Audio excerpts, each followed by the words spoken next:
Bonjour à tous. Ce que j'ai vu hier dans mon quartier m'oblige à faire cet audio pour mettre en garde les uns et les autres, pour que tout le monde soit méfiant. Ce que nous avons constaté avec notre voisine, qui était en train de discuter un monsieur qui était dans une 4x4, nous a amené à être curieux pour savoir ce qui s'est passé, ce qui se passait, puisque le monsieur a démarré en trombe et a insulté la dame. Elle avait tout simplement commandé un yango. On lui a dit un message pour dire vers du 9h que c'est dans 8 minutes. Et elle est là, 3-4 minutes après, il y a quelqu'un qui l'appelle pour dire que son yango est là. Et elle descend. À sa grande surprise, c'est une 4x4 noire avec un monsieur dedans, à l'intérieur.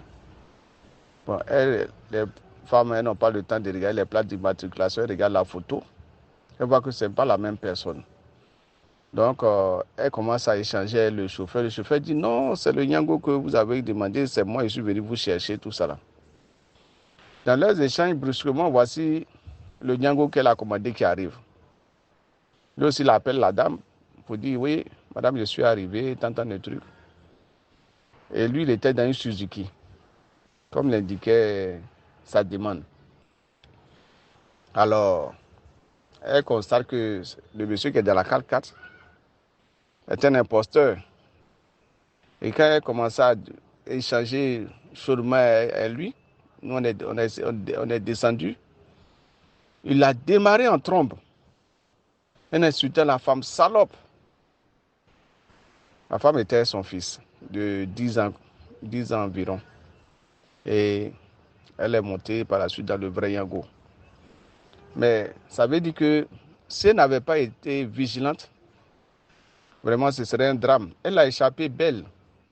On comprend, elle a vraiment échappé parce que on comprend maintenant les disparitions des gens, tout ça là. Donc c'est des choses comme ça.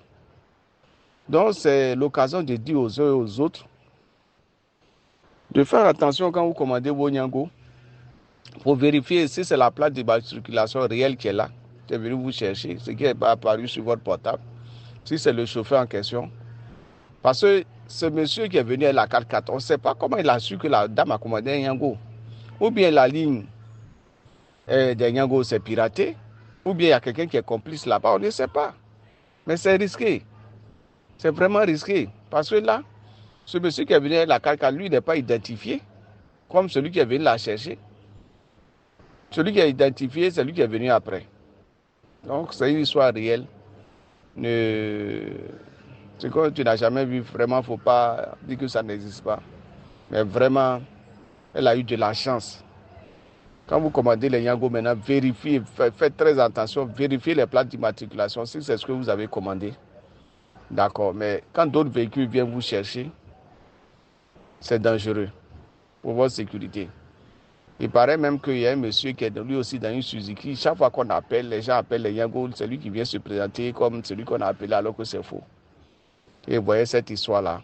Vraiment, relayez au maximum pour que les gens ne subissent plus ce genre de choses, que les disparitions aussi s'arrêtent. Parce que qu'est-ce qu'il aurait pu faire à cette dame?